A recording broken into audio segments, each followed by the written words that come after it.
Dark Moon Rises is the second 𝗴𝗆𝘆𝗲 Dungeons & Dragons campaign produced by Archmage Press.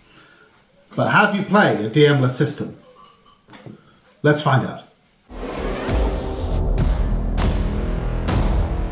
First, decide how many human players are joining your party. It can be just yourself or up to 4 players. Next, create a first level character for each player. This can be any character you like, using whatever 5th edition rulebooks or supplements that you wish, including any third-party supplements that you enjoy. We recommend that you choose a non-random way of determining your ability scores, but I've discovered, to my astonishment, that the world won't end if you prefer rolling your stats instead. Who knew? For equipment, just take the standard equipment recommended for your class and background. This should also give you the starting gold your character has. Don't worry about light sources. The book always assumes that you have a torch or lantern. Don't worry about ammunition. We assume your character buys, scavenges or recycles used arrows or crossbow bolts. Don't worry about food. Unlike in Domain of the Deathless King, our first campaign, you don't have to worry about rations. Your packs are full of food, which you'll restock at every settlement you pass. There are plenty of other things to worry about.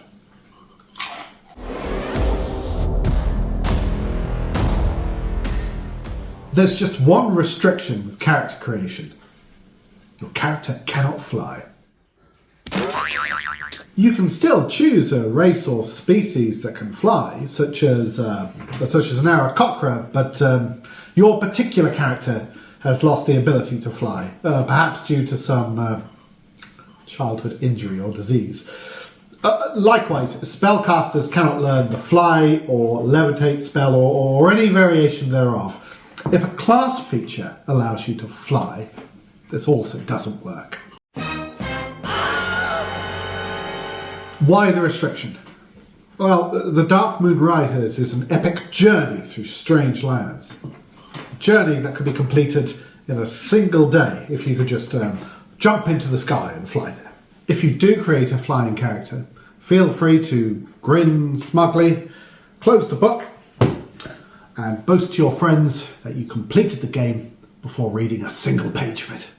Ta-da!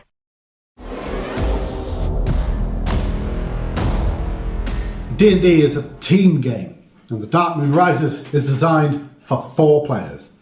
For every missing human player, you should choose one of the pre-generated NPCs from the back of the book. If it's just you playing, add 3 NPCs to your party, for example. These NPCs are simplified characters that will help you in battle without you having to memorize dozens of unique abilities. They are statistically strong, but lack the tactical depth of a player character. You should find them easy to control and useful in battle. At some point in your adventure, you are bound to end up in deadly combat. There are 2 kinds of battles in the Dark Moon Rises: basic battles and full battles. In a basic battle, the fight is conducted entirely in your imagination. And decide how many party members are fighting on the front line in melee combat. You always need at least 1 person fighting in melee. Roll initiative for your party and the monsters normally. The monsters will attack a random party member in melee range.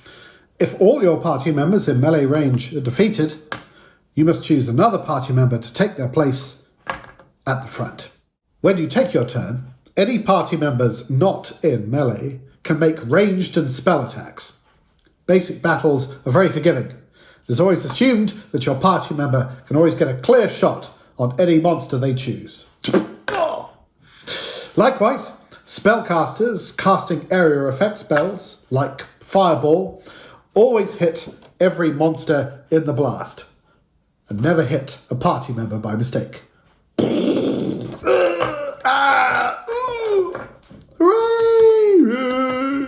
Just imagine that in a basic battle, you have the world's most accommodating dungeon master. Full battles are fought on a battle map. You can either use a dry erase battle map and draw the important features from the battle map in the book, or use one of our very popular pre-printed battle maps. This one is from Domain of the Deathless King, our previous adventure, but the rules for battle are the same. Simply place all the players and monsters on the battle map in the indicated locations. The initiatives of the monsters are pre-rolled. Rules for how the terrain on the battle map works are included in the battle description. When a player or player-controlled NPC takes their turn, they have the full range of options available to them. When a monster acts, their battle decisions are based on their behaviours. There are 4 kinds of behaviour: brute, artillery, skirmisher, and special.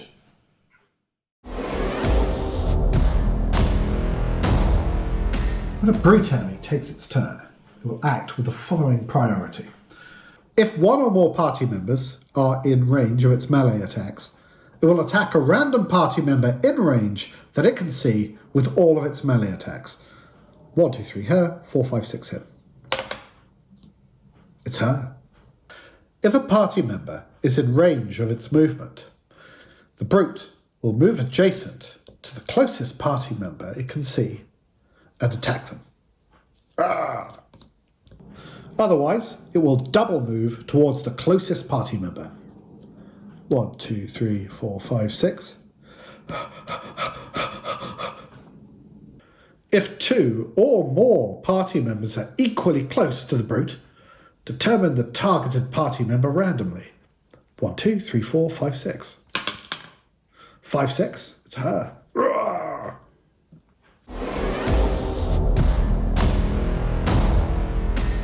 When an artillery takes its turn, it will act with the following priority.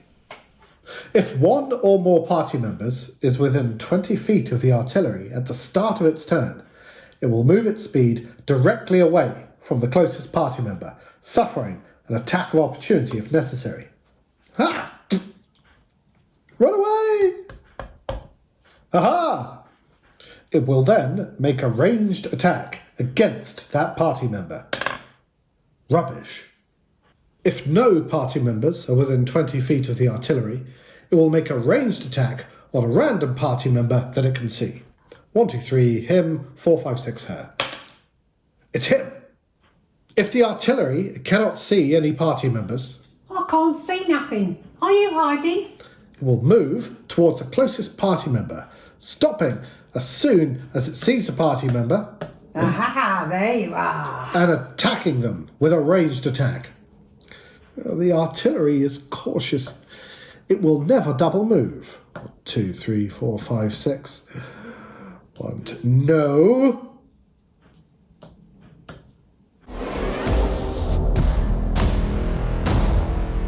When a skirmisher takes its turn, it will act with the following priority. Choose a random party member who is within range of the skirmisher's movement speed. 1, 2, 3, 4. Aha! Suffering attacks of opportunity if necessary to attack that party member with all its melee attacks. Stab! Bonk! If no party members are in movement range, it will attack a random party member it can see with a ranged weapon.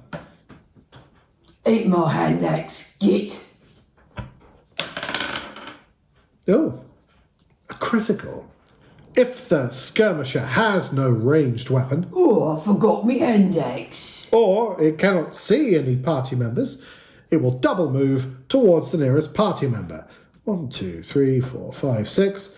1, 2, 3. Next time, Sonny Jim.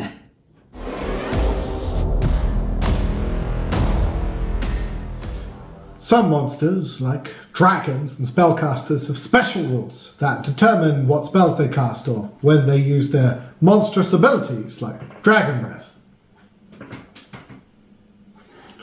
These rules are covered in the individual battle description.